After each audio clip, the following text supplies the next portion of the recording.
Amigos oyentes, queridos hermanos en Cristo, vamos a continuar con la reflexión que iniciamos el día de ayer, tocante a Elías y la viuda de Sarepta. Ayer leímos los primeros 12 versículos. Hoy vamos a leer de este capítulo 17 del primer libro de los Reyes, capítulo 17, vamos a leer desde el versículo 13 hasta el final. Dice así la palabra de Dios. Elías le dijo: no tengas temor, ve, haz como has dicho, pero hazme a mí primero.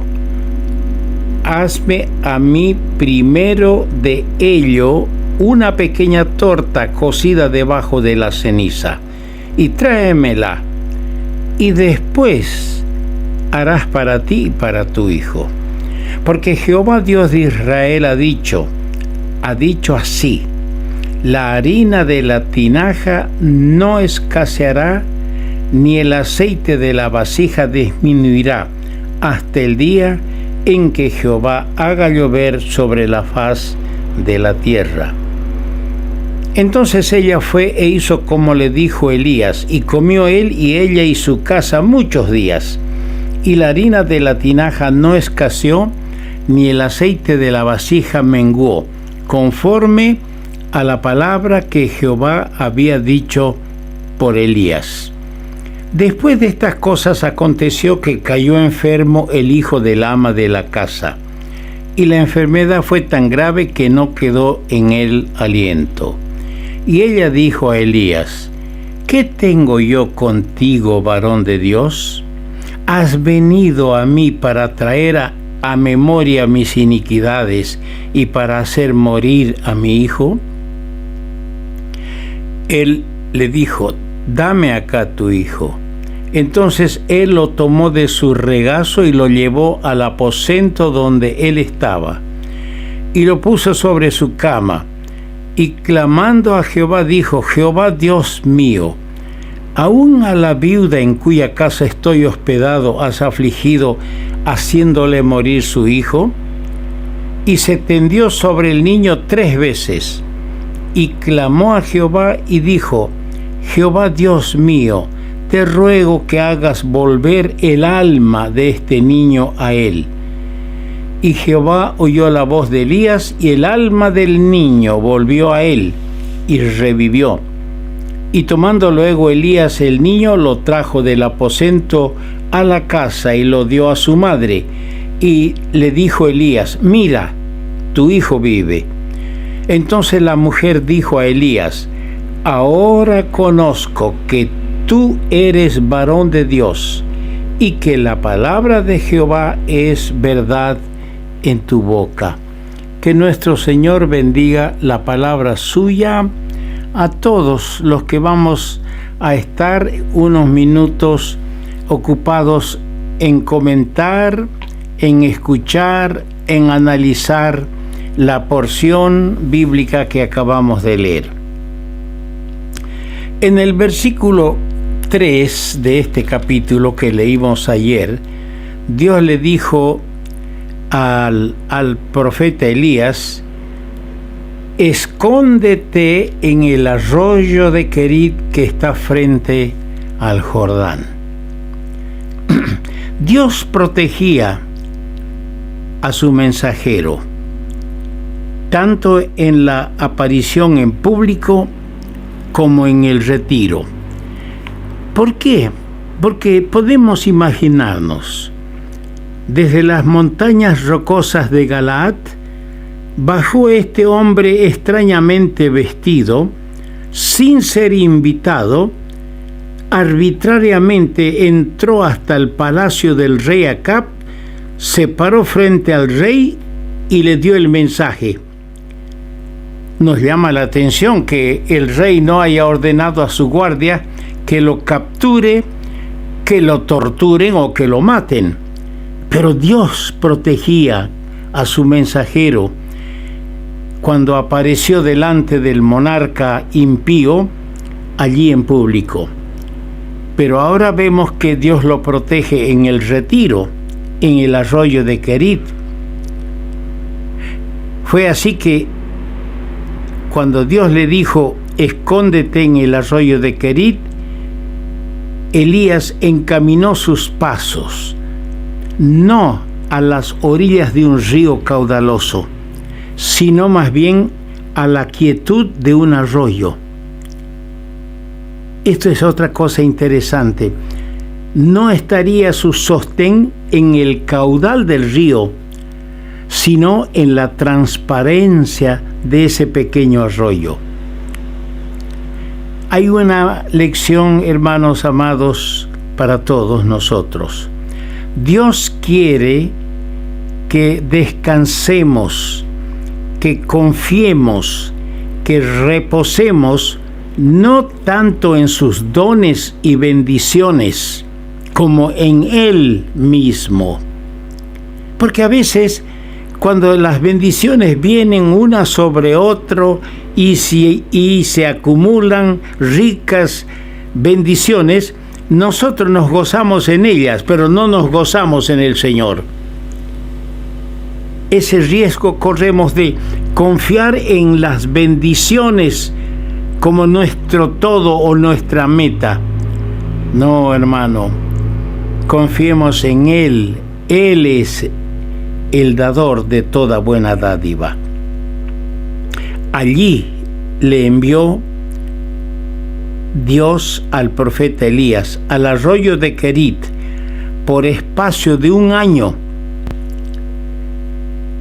Por espacio de un año estuvo allí en el arroyo de Querit. Tenía provisión suficiente, regular, provisión milagrosa. Allí, en el arroyo, probó su fe y probó su paciencia. Claro, porque podía uno de esos días cundir la duda en el corazón del profeta y decir, mañana tendré que comer, porque no me extrañaría que estos cuervos se coman la carne en medio camino al venir aquí al arroyo y no me hagan llegar nada, no me traigan nada. Pero su fe fue firme. Dios probó allí la fe y la paciencia del profeta. No se lee una queja durante un año comiendo lo mismo, pan y carne y traída por los cuervos. ¿Cuántas veces nos quejamos por lo poco que tenemos, en vez de dar gracias a Dios? Porque en ese poco o en ese mucho que tenemos, Él está presente, el Señor. Un día dejó de oírse el murmullo del arroyo. Los que hemos dormido noches enteras a orillas de un arroyo, sabemos cómo en las piedras el agua produce un murmullo. Pero un día se dejó de oír ese murmullo. Y cuando se dejó de oír el murmullo del arroyo, se oyó la voz de Dios. Versos 7 y 8. Se oyó la voz de Dios. Pasado algunos días se secó el arroyo porque no había llovido sobre la tierra. Vino luego a él palabra de Jehová diciendo, ¿qué cosa? Acostumbrado al ruido del arroyo, pero ahora viene la voz de Dios. Saben, hermanos míos, esto hemos aprendido a través de los años. Cuando Dios permite que se cierre una puerta, Él abre otra. Se acabó el agua, ya no hay para beber, pero Él ha abierto otra fuente. Ya no hay el arroyo para beber el agua, pero el Señor le dice a su siervo, levántate y vete ahora a Sarepta de Sidón. Era el como mandar a la oveja a la boca del león. Toda esa región estaba dominada por la perversa esposa del rey Acab, por Jezabel. y dice: yo te mando allí, vete. Ahora resultaría, digo yo, provechoso, hermanos, analizar algunos arroyos famosos de la Biblia, arroyos famosos, y yo voy a mencionar algunos para que ustedes lo tomen en cuenta y analicen cada uno y saquen lecciones espirituales. Tenemos uno en Números, el capítulo 13, el versículo 23, el arroyo de Escol, donde los exploradores de Canaán, los espías que mandó a espiar la tierra, cortaron un sarmiento con un racimo de uvas, el cual trajeron 2 en un palo. ¿Qué le parece? ¡Qué racimo de uvas! Que tenían que cargarlo entre 2 amarrado a un palo. Y más que eso, trajeron también de las granadas y los higos. Hay lecciones en ese arroyo. Hay otro arroyo en Génesis 32, versículo 22, el arroyo de Jaboc. El arroyo de Jaboc, donde Jacob sostuvo aquella lucha con el varón, por la cual su victoria, porque él venció, su victoria fue la victoria de Dios en él.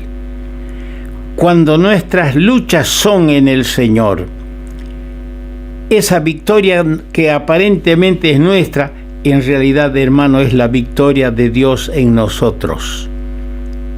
Allí fue su nombre cambiado. Allí, en el arroyo de Jaboc. Allí adquirió él visión y poder espiritual. Tenemos un tercer arroyo en Deuteronomio capítulo 2, versículo 13, el arroyo de Sered, lugar donde los israelitas asentaron en su viaje por el desierto hacia el final de su peregrinación. Tenemos un cuarto arroyo en 1 Samuel capítulo 30, versículo 9, el arroyo de Besor, donde 200 hombres, es interesante la historia, 200 hombres se quedaron cansados en ese arroyo, mientras David perseguía con el resto a los amalecitas que habían desolado Siclac. Hay un quinto arroyo en Jueces capítulo 4, versículo 7, el arroyo de Sisón, donde Débora atrajo para su destrucción al opresor Sísara, capitán del ejército de Jabín, y donde también Elías degolló los profetas de Baal, en el arroyo de Sisón. Hay un sexto arroyo en 2 Samuel capítulo 15, verso 23, el arroyo o torrente de Cedrón, por donde cruzó David con su familia camino del desierto, huyendo de su propio hijo Absalón. También el Señor Jesús lo cruzó con sus discípulos para entrar en Getsemaní la noche que fue entregado. Así se lee en Juan capítulo 18, versículo 1. Tenemos pues con el de arroyo de Kerit, que venimos comentando, tenemos 7 arroyos en total, que nos hará bien, hermanos, analizarlos uno por uno y sacar lecciones espirituales. En el verso 6 hemos leído: y los cuervos le traían pan y carne por la mañana y pan y carne por la tarde, y bebía del arroyo. Se ve a Elías maravillosamente alimentado por Dios, y se lee en 3 oportunidades alimentado por Dios. La primera, alimentado por los cuervos. La segunda, en Sarepta de Sidón, cuando Dios proveyó en la casa de la viuda constantemente a la vasija de aceite y a la tinaja de harina.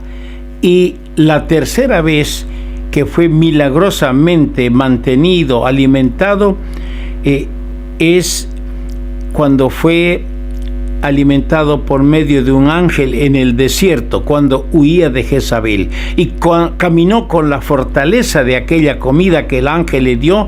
Caminó 40 días y 40 noches hasta llegar a Horeb, dice Primera Reyes capítulo 19, versos 5 y 8. En el versículo 14 hemos leído estas palabras. Porque Jehová Dios de Israel ha dicho así. El Dios de Israel ha dicho así. Él no dice yo digo, el Dios de Israel ha dicho. Como profeta, Elías dio importantes predicciones, importantes vaticinios. Y bueno es recordar las principales profecías de él, pronunciado frente al rey Acab, con referencia, por ejemplo, a la sequía que iba a venir. Es un vaticinio, algo que profetizó el profeta Elías.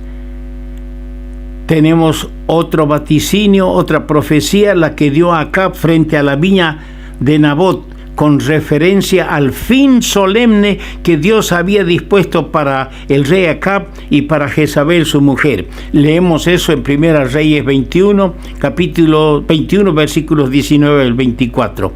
Hay otra profecía, la que pronunció contra el rey Ocosías. En Segunda Reyes capítulo 1 está eso.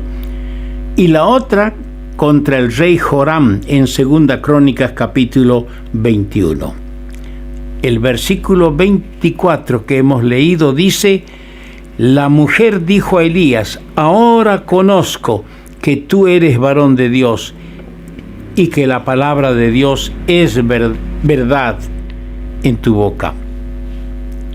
El hogar de la viuda había pasado por una gran prueba, pero ahora que había pasado, brota de los labios de una madre agradecida esta espléndida confesión.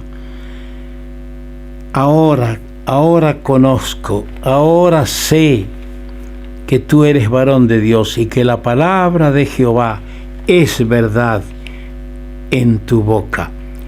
Indicio que de las pruebas más grandes, y esto es bueno, hermanos, que lo repitamos, de las pruebas más grandes arrancan las más bellas confesiones para la gloria de Dios. En vez de malayar, en vez de quejarse, cuando la prueba es más grande, de ahí debe brotar confesiones como esta de la viuda de Sarepta de Sidón para la gloria de Dios. El varón de Dios y la palabra de Dios eran una sola cosa. 3 señales del profeta se mencionan en este capítulo. ¿Cuáles son esas 3 señales? La sequía, verso 1. La harina y el aceite multiplicados, en los versos 14. Y en tercer lugar, la otra señal es el niño restaurado a la vida, según el verso 22. Además se mencionan, por supuesto, otras 4 señales en su vida de notable testimonio. El sacrificio que consumió por fuego, fue consumido por fuego en Primera Reyes 18:38. Los capitanes y soldados que fueron consumidos por fuego del cielo en Segunda Reyes capítulo 1. La gran lluvia que se produjo según Primera Reyes 18 y el Jordán dividido. ¿Se acuerdan que él dividió el Jordán en Segunda Reyes capítulo 2 versículo 8? Queda para nosotros la enseñanza aquí del gran valor de la oración, que junto con la fe en Dios vivo trae al corazón creyente un firme sustento en las épocas más difíciles, más cruciales, y se constituyen estas bendiciones como los grandes valores de la vida. Y quien los posee, atesora, triunfa en todas las circunstancias, así éstas sean adversas. Dios nos ayude a ser hombres de oración, de fe, de paciencia, como era el profeta Elías.